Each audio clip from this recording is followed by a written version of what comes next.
আপনি যেটা চেয়েছিলেন সেটা করে দিলাম, এবার আমাকে বস্তিটা পাড়ি দেওয়ার দায়িত্ব আপনার। চিন্তা করবেন না, এলাকাটা আমার, বস্তিটা আপনি পাচ্ছেন। বাকি সব কাজ সেই মতো এগিয়ে নিয়ে যান। ফাটাকেস্টর ব্যাপারটা কথা বলবো ওর সঙ্গে, হয়ে যাবে। ফাটাকেষ্ট রণদেব পালকে না বলে না। কি এটা? আমার নায়ের লিস্ট। বলেছিলাম না একদিন দেখিয়ে দেব। তার মানে তুমি বস্তি উচ্ছেদ করতে দেবে না? প্রমোটার কিন্তু তোমার জন্য ভালো টাকা রেখে গেছে।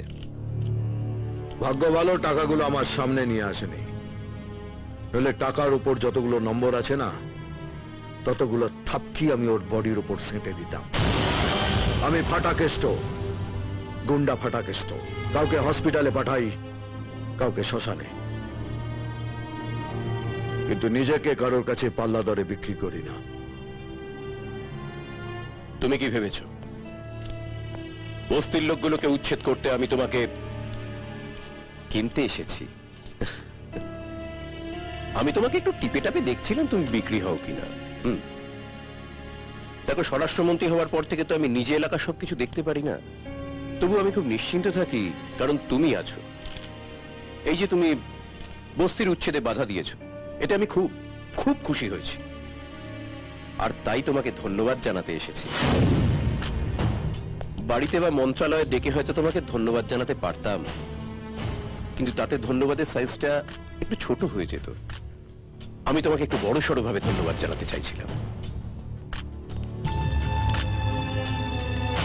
চল।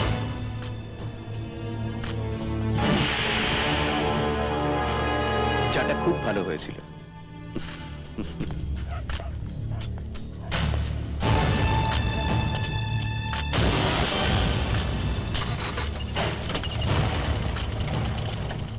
চলো।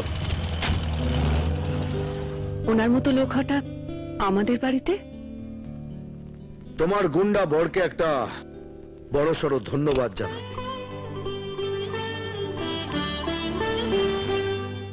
আমারই লোক, আমারই পেছনে বাঁশ দিচ্ছে। বাঁশের ধর্মই তো দেওয়া স্যার, অন্য লোক না পেলে নিজের লোককেই দেয়।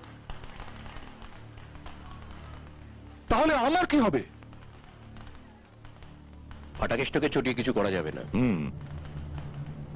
এলাকাটা নামে আমার হলেও হুকুম চলে ফাটাকেষ্টর। তাহলে বস্তিটা আমি পেলাম না, টাকাও গেল, মালও পেলাম না। এটা কিন্তু ফেয়ার ডিল হলো না স্যার।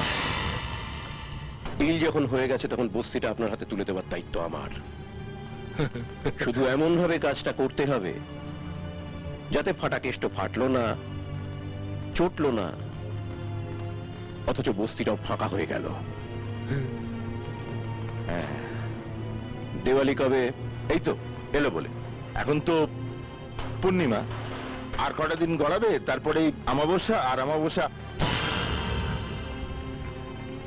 এবারের দিওয়ালিটা আমি স্মরণীয় করে রাখতে চাই।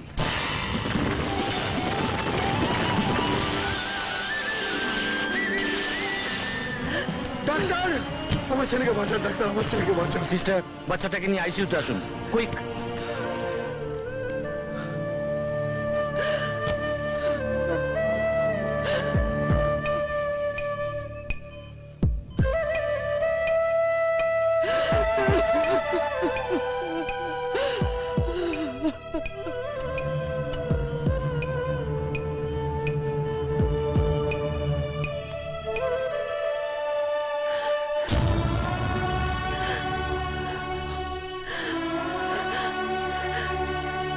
কি শান্তি হয়েছে তোমার?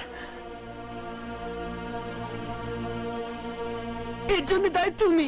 নন্দিনী, ব্যাস, আর একটা কথা তুমি বলবে না। অনেক বলেছিলাম তোমায়, এই গুন্ডামের পথ থেকে সরে এসো, অন্য কিছু করো, যে কাজের জন্য আমার গর্ববোধ হবে। সংসারটা না হয় কষ্ট করেই চলে যাবে। সবাইকে তো বলতে পারবো আমি গুন্ডা ফাটাকেষ্টর বউ নয়, একটা ভালো মানুষের বউ। আমার জন্য না হোক, তোমার ছেলের জন্য করো, নইলে তো পরে ওকে শুনতে হবে ও একটা গুন্ডার ছেলে। তুমি এমনই একজন গুন্ডা, ভগবানের সঙ্গে তোমার শত্রুতা, তাই ভগবান আমাদের ছেলেটার ওপর শোন দিচ্ছেন। সাহেবকে যদি না পাই তাহলে তোমাকে আরেকজনকেও হারাতে হবে। আমাকে যত পারো গুন্ডামি করো, তোমাকে বারণ করার জন্য কেউ থাকবে না। ডাক্তার যদি আমার ছেলেকে বাঁচাতে না পারে তো ভগবানেরও সাধ্য নেই তাকে বাঁচাবে। আর তোমার ভগবান যদি আমার ছেলের কোনো ক্ষতি করে তাহলে এই গুন্ডা ফাটাকেষ্টর গুন্ডামিটা সে আরেকবার দেখবে, আরেকবার দেখবে।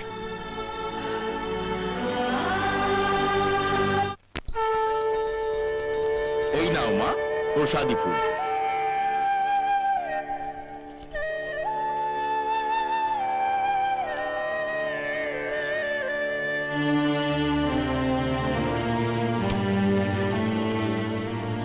ডাক্তারবাবু, আমার ছেলে বেঁচে গেছে আপনার ছেলে।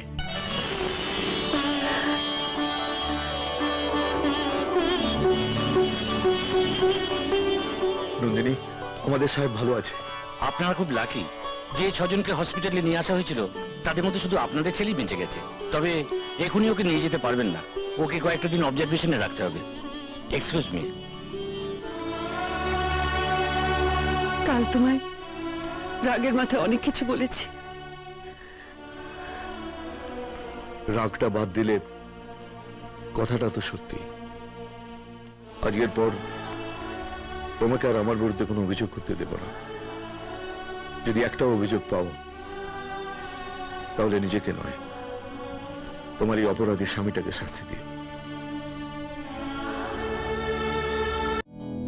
আমি এমএলএ ফাটাকেষ্ট, আমি এমএলএ ফাটাকেষ্ট, বুঝলে?